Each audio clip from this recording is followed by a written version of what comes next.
Marketing creates the opportunity, but if your business can't handle it, you're leaving money on the table.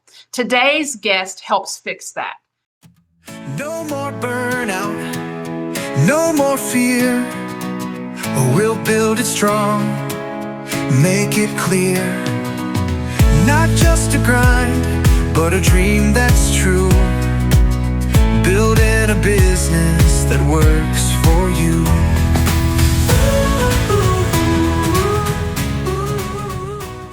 Welcome back to The Builder's Edge. I'm your host, Deanna Lucas, and today's conversation is for the business owner who's struggling, who's not struggling, but also knows there's another level that they haven't even unlocked yet. Because here's the truth.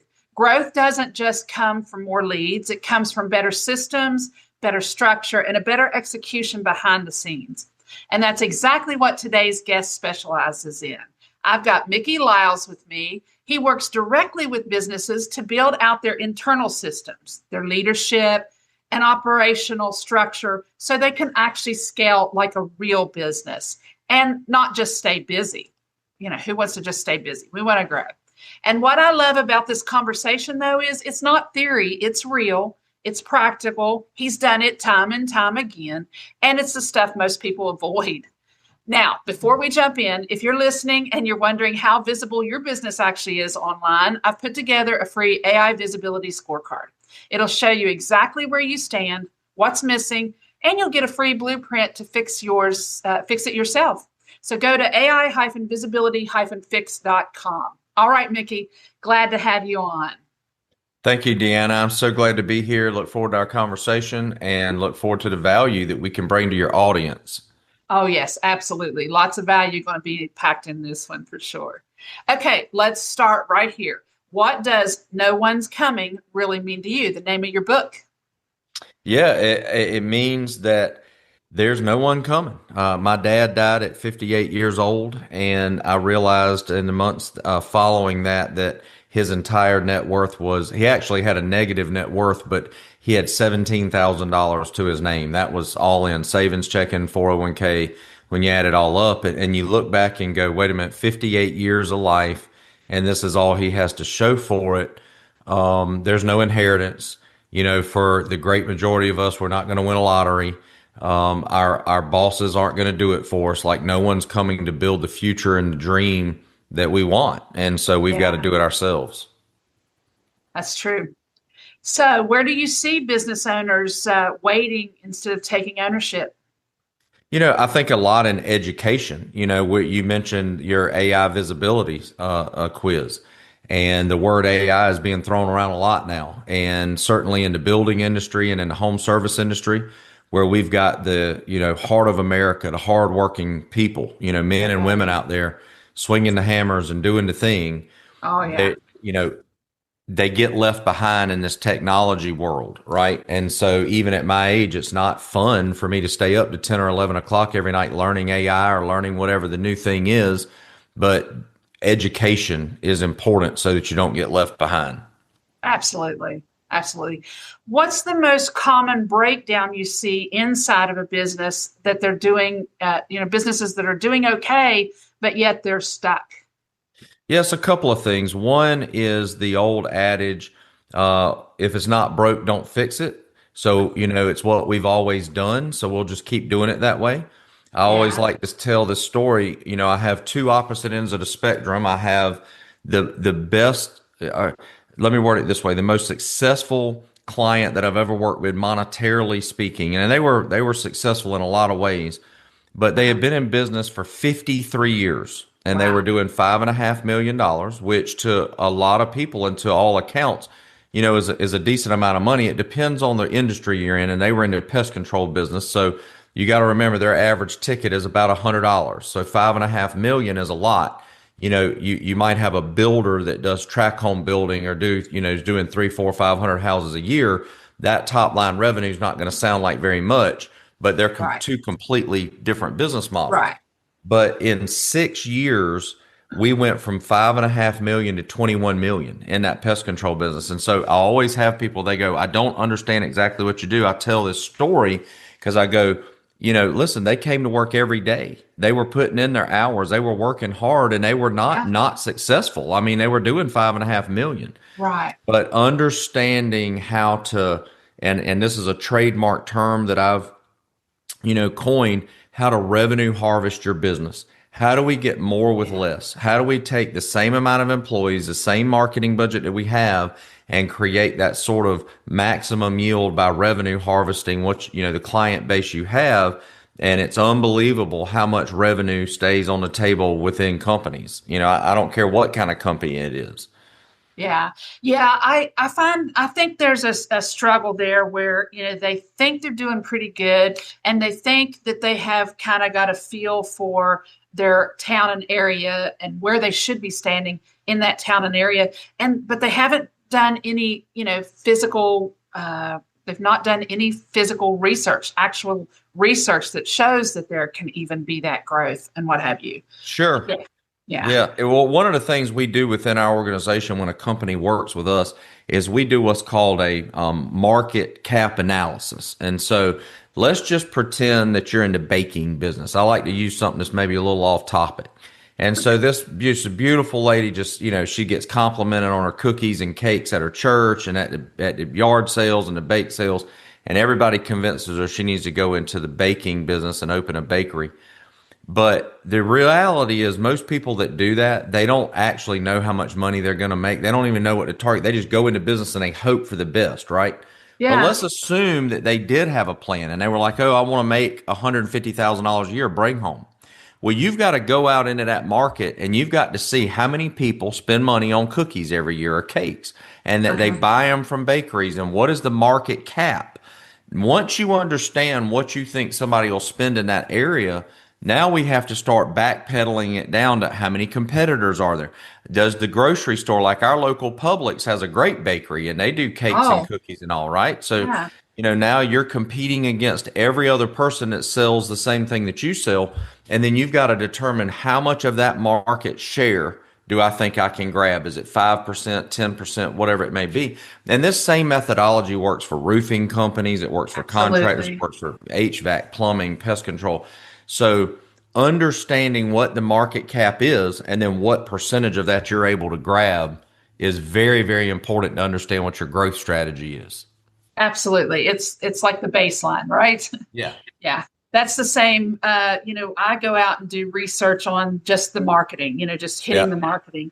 And a lot of times they'll think, oh, we're doing really good. And, we've got this and we've got that. And they think that they, are. But we do analysis based on their competition and them and the market, all three pieces, and say, this could be this kind of a business. And it absolutely, gets them out of thinking that if it isn't broke, don't fix it. Right. Oh, wait a minute, it is kind of broke. Or there's some things I could do here for sure. So when you walk into a business for the first time, let's talk about that. What are you looking for immediately? Immediately, I try to start looking for the revenue leaks, cash flow leaks. So in order to grow, we have to create margin. And this isn't rocket science. This is what we learned in high school in economics, right? There's three ways to create margin. Spend less, make more, or do both. And I always like doing both. And so we're going to sell, make more by selling more, increasing prices, increasing our product offerings. And then we're going to spend less I'll never forget walking into a company one time and I did a 90-day consulting contract that turned into a 5-year relationship. But in that first 90 days, I walked around with a clipboard. This was back in the, mid 2000s. And I would find 3 people doing the same job. And I'm like, you really aren't bringing any new value over what the other person across the room is doing. So I start looking at, and when I first walk in, I always want to understand what everybody's role is and what they consider DOD. It's a term that I learned recently from Dan Martell. What is the definition of done, the DOD, in their world? And then the second thing I start looking for is immediate revenue harvesting opportunities. If they have technicians, is everybody in the company always selling? It's amazing to me how many companies, even contractors, only have a sales department that sells. And I like to say everybody from the janitor to the CEO should be selling all the time, and everybody should be compensated for it. So if you've got, and I've been in a lot of companies like this where they have a custodial person that's been there 25 years and everybody loves them and they do Yeah. a great job. Why wouldn't you have that person? If you don't think they like their company that they work for, they stayed there 25 years. Of course they like it. Why Yeah. would they Cleaning their not be getting toilets. gas? Yeah, exactly. Yeah. Why would they not be at the gas pump getting gas on their own time and handing out business cards if they could make a commission? Like we should Yeah. That's a good all point. be trying to grow the organization we're in because it's feeding everybody, right? That's true. That's true. That's a really good point. Okay, now you've gone in to change some things immediately. What tells you quickly whether they're scalable or not? Yeah, a lot has to do with their services, what it is they're offering. So I'll go back to my Oh, okay. bakery. There's definitely a pretty low ceiling on top line revenue in a bakery because somebody has to get up at 4 o'clock in the morning and cook all those cookies and pastries and Yeah. donuts and things, right? Okay. So you're limited by space, you're limited by market desire, going back to that market cap. Now, how do you scale a bakery if you're limited by all these things? You're also limited by employees, right? Because it's not a high income earning position, so you probably have a lot of turnover. You have to scale that through multiple locations. So trying to understand, does that owner have the capacity to do that? So that's why you see a lot of franchising, right? So let's say it costs $250,000 per location to open this bakery that Miss Mary opened. Well, if she went in with the idea that she could afford one, but there's no way she could afford stores 2, 3, and 4, now she's not scalable. She's going to be capped at what one store can do for her. But when you take a service-based business, or even I've seen a lot of contractors do it in these tract home builders where, they have land acquisition people. It's no different if they're doing it in this town or doing it a state away. It's the exact same process. They just need dirt to build on. They know the house. They have the plans. They've had all the engineered drawings. Right. So understanding if the product is scalable, first of all, and then the second thing becomes, can the team handle it? Do they have a team that can support scalability? And a lot of times they don't. But if we can show them that the product is scalable, they can hire and train into building a team that follows that revenue scaling. Okay. Okay. A lot of people think they need more leads, but how often is the real problem what's happening after the lead comes in? More often than most people realize. As a matter of fact, I mean, Or I what would say 98% of the time. And so like you're a great marketing professional. We need marketers. We need more leads, but only when the time is right. And so the question that the audience should be asking themselves is, do they truly know the KPIs that matter, the key performance indicators in their business? So for example, do they know their CAC, their customer acquisition cost? Do they know their cost for a lead? Do they know their conversion rates? Okay, so those are marketing terms. So they run to marketing companies to get that type of data. But what they're missing is, and let me put it, I'll use a plumber this time. I do a lot of work with plumbing companies. If I walk into a plumbing company, one of the first things I ask is I want to look at what your average ticket is. Plumbers always want to brag about what their average ticket is. So they might tell me $479. Well, if I hear that, immediately I know that they're a service-minded company. And the reason for that is that, your average plumbing repair is going to be somewhere between $200 and $600. So they're telling me their average ticket is $479. The plumbing companies that I work with, when I leave, their average ticket is $2,000 plus. Now, I didn't have to market for a new client to get their average ticket to $2,000. That's a strategy in how we're interacting with the customer. So let me give your audience a quick example because I think this will make a lot of sense. Let's just say Mr. Joe calls in because he's got a clogged toilet. Wonderful. We're going to go unclog his toilet and figure out why he couldn't get it unclogged. But while I'm there, I'm going to go do an inspection because the reality is that when they build houses, they put all the toilets in at one time. So very often, all the toilets are the same ages. And what people don't realize is we have soft water, hard water. We have a lot of different kinds of water that impact plumbing. So if you've Yes. got a house that's 30 years old and something's happening in toilet A that's causing it to clog, which is why they called the plumbing company there to begin with, the reality is the other two toilets are probably not far behind. I'm already here. You've already paid my trip charge to get me to your house, Mr. Customer. While I'm here, let's just say it was $650 to fix the first toilet. I go, listen, while I'm here, I could actually go ahead and replace both of your other toilets for $350 a piece. You're getting a good deal. You've already paid the service call to get me here, and you're not going to worry about calling me back 3 months from now because you're having the same thing happen in another bathroom. So now I just took $650 and turned it into $1,400. Did Oh, I yeah. sell the customer something they didn't need? Absolutely not. The toilet's 30 years old. Was it clogged in that moment? But all we did was give them an option.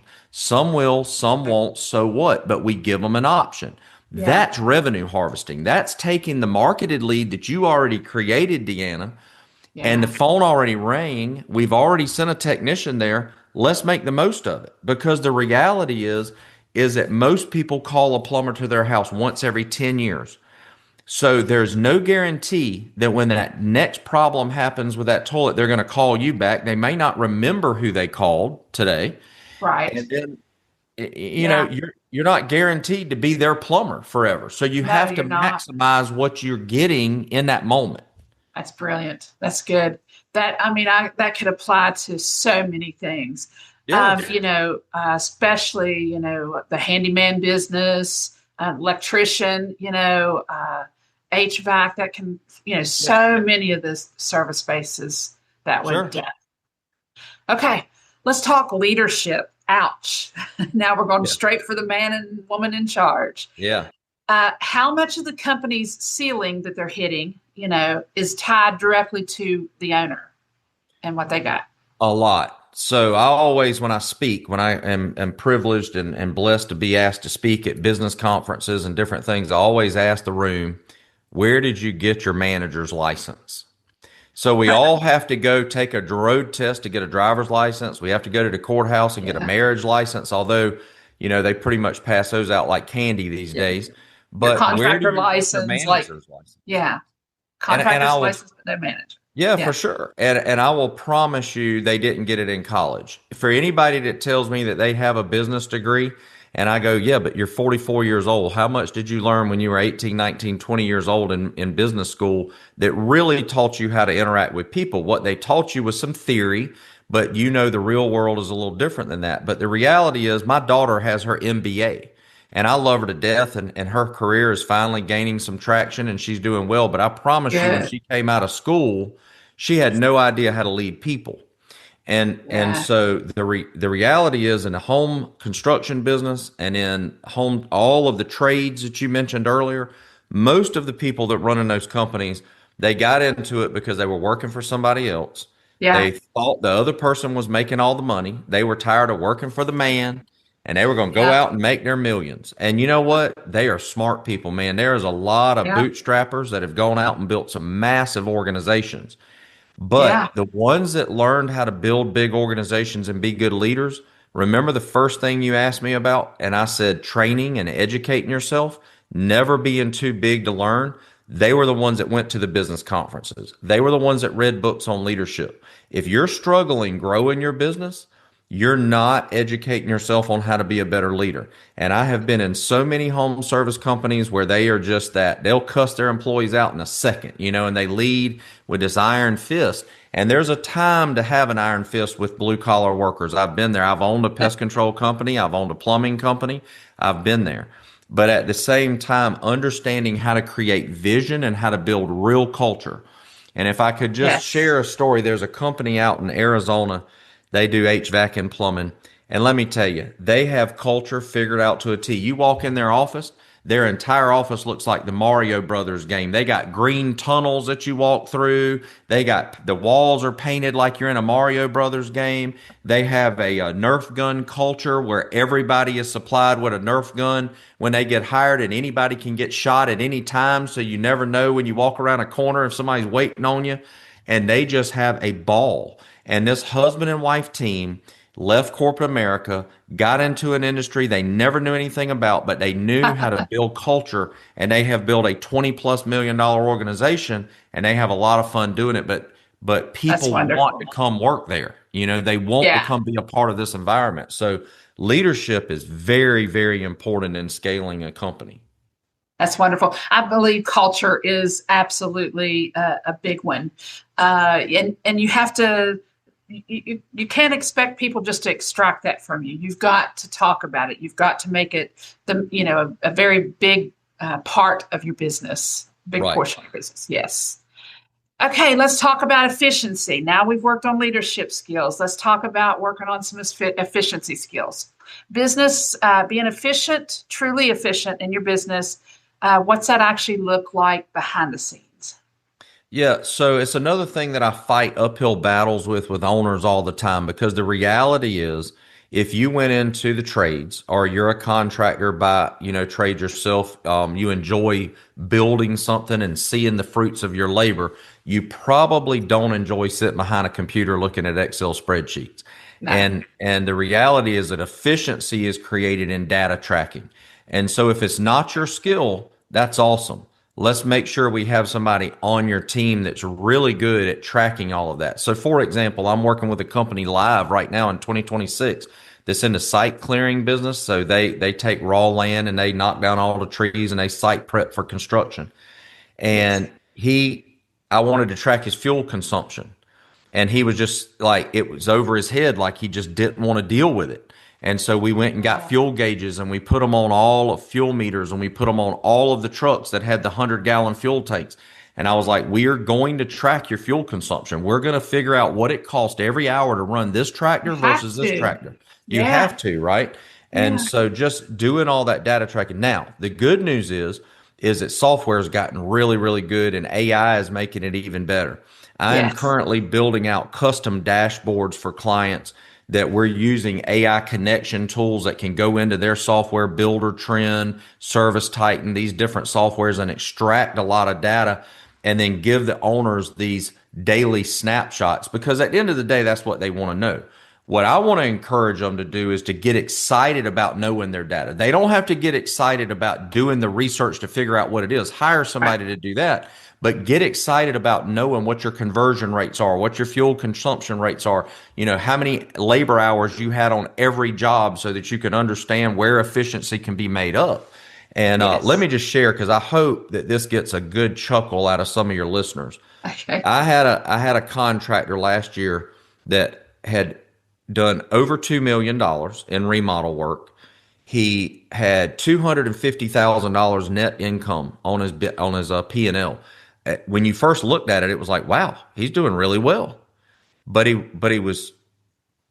his bank account was $30,000 overdrawn.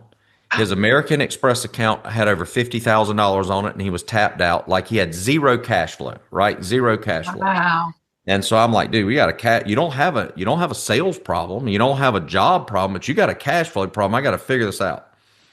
So we get in there, and he has an agreement with his employees that he's going to pay them 50 hours a week no matter what, because he found out that was the only way not in reality, Somebody. he felt like that was the only way he could keep somebody, and he knew he couldn't put them on salary because they didn't meet the federal standard for what salary employees were. So it was like, I'm going to guarantee you 50 hours. So if it rained monsoons for 3 days in a row, they still got 50 hours. And then, but then also if they worked 56 hours, they still got 50 hours. But what he didn't realize was, A, he was breaking the law. But number two, he was way losing that battle. They did not work 56 hours near as many times as they worked 45 hours, and he was paying them 50 every time. And so I was like, what you don't understand is if your work capacity got to the point that your employees needed to work 50 hours a week, I wouldn't allow you to have every single employee at 10 hours overtime every week. We would know that we now need to go hire another employee and try to keep everybody closer to that 40, 43 hours a week. So, these business owners will do all kinds of things to try to, plug holes and solve problems that are not efficient solves. And so what me and my team try to do is we really try to create problem solve, but do it in the most efficient way possible that still keeps the bottom line healthy. Yeah. Okay, let's talk about that efficiency part. Where do people overcomplicate things? Overcomplicate with efficiency? That's a tough question because honestly, I don't see that they overcomplicate it as much. I think that they're not as knowledgeable as they should be. It's what we've been talking about. It's like they hear that word efficiency. Some of them, it doesn't really resonate what that really means. But the ones that do, say, okay, I understand efficient means doing more with less. Let's just break it down. That's as simple as you Okay. can put it, doing Yeah. more with less.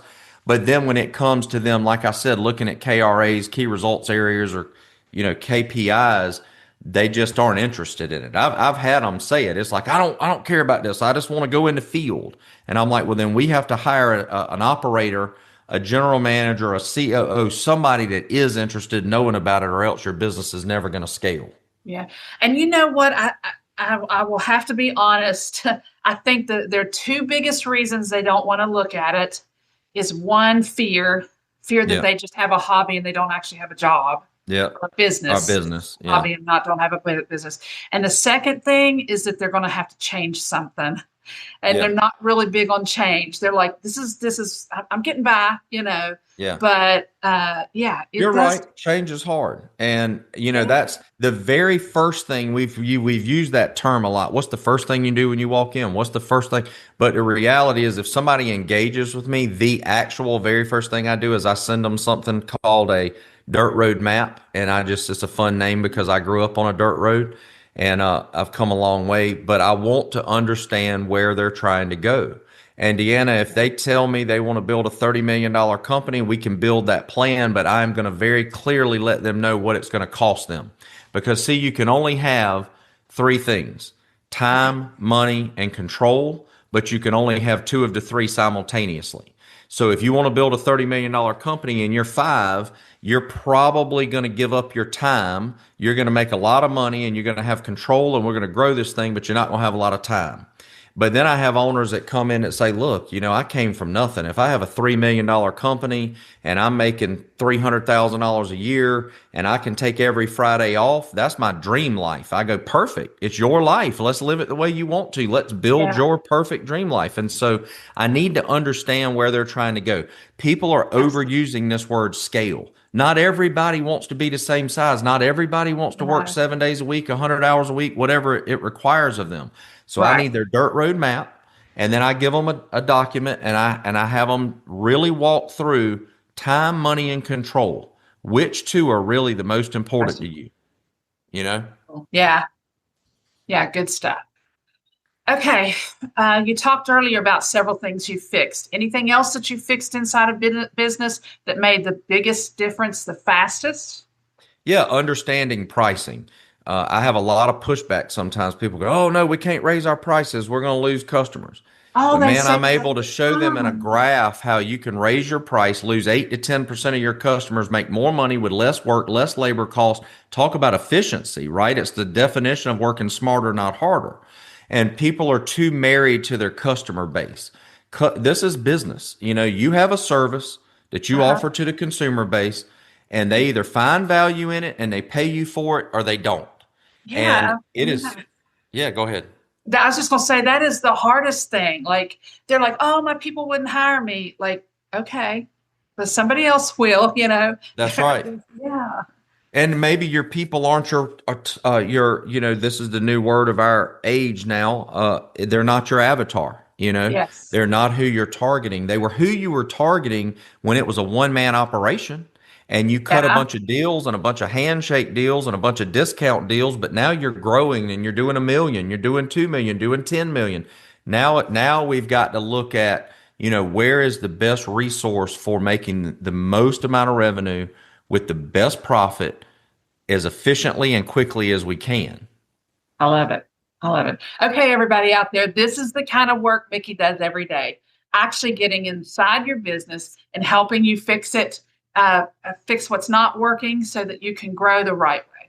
If you're listening and you're thinking that's exactly what I need in my business, where's the best place people can connect with you and learn more about what you do, Mickey? Yeah, no, I appreciate that. And let me just say to the listeners, the world is filled with open void coaching right now. Everybody's a coach. I was at an event last week And I was in a room filled with coaches, and I would ask them what their history is and how many businesses have they owned and how many businesses have they sold and these types of things. And I'm like, it kind of blows my mind that people would hire folks like that don't really have that track record. So let me just say I've owned over 20 companies, and I've helped some of my clients exit for as much as 79 million, 28 million. We have relationships with private equity companies. And so, yes, we are not coaches. We're not fluff.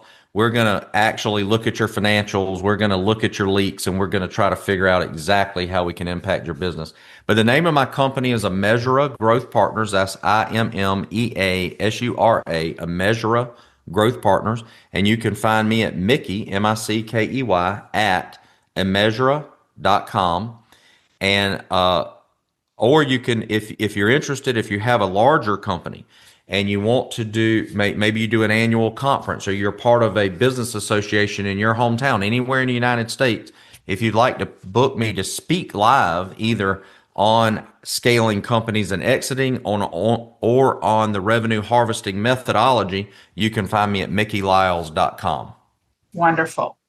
That sounds great. Now, the businesses that you have owned, those have all been successful. You've not went out of those on the bad end. Either you switched gears and did something else, but you've sold those companies and done well. I've never filed bankruptcy, is what it sounds like you're asking. No, we've sold quite a few companies, and certainly I like the way you worded that. There's been a couple of ventures that I've gone in, and then you just look up in 2 or 3 years and say, this isn't it. And how I answer that question is it in alignment with the dirt road map that I wrote? And I go, you know what? This is never going to get me where I'm trying to go, not monetarily, not with my time and energy. And then you just pivot to something else. But 28 years of business experience. I opened my first business when I was 23 years old. And so I've been at this quite a while. Wonderful. That's great. Okay. So for somebody listening right now that knows they're leaving money on the table, get in contact with Mickey. Let's fix this problem. Okay, you focus on what's happening inside the business, and I work on helping businesses show up and win online. How important is it for those two pieces to actually be aligned?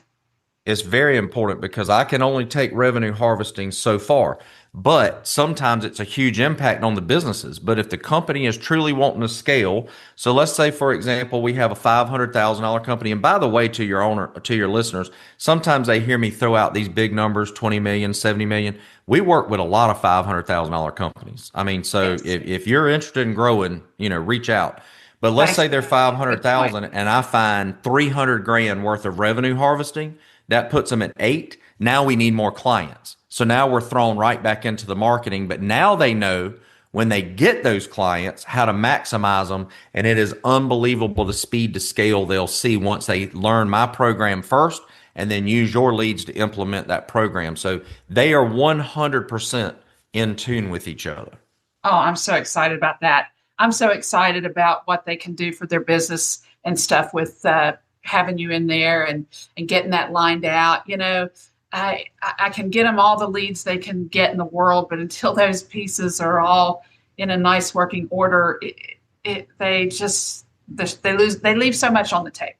Let's just put it that way. Okay, so look at this one episode. Look at where, if you actually apply what you heard today, things can change fast with this one episode. But most people won't. They won't look at this. They won't take one thing from this episode. They'll just listen and go on. And they'll agree, and they'll say, I need to change something. And then they'll go right back to where they started, or right back to the same way. Listeners, don't be that person. Take one thing from this conversation, just one, and put it into action this week. And if you want to take it a step further, connect with Mickey and go grab the AI Visibility Scorecard. See where your business stands. Get your free blueprint and fix your visibility. Or reach out. Let's take a closer look, a bigger look. And if this episode gave you value, share it with someone who needs to hear it. Make sure you like, subscribe, and follow The Builder's Edge so you don't miss any upcoming episodes either. Mickey, thanks for being here. I appreciate it. Thank you, Dan. It was my pleasure.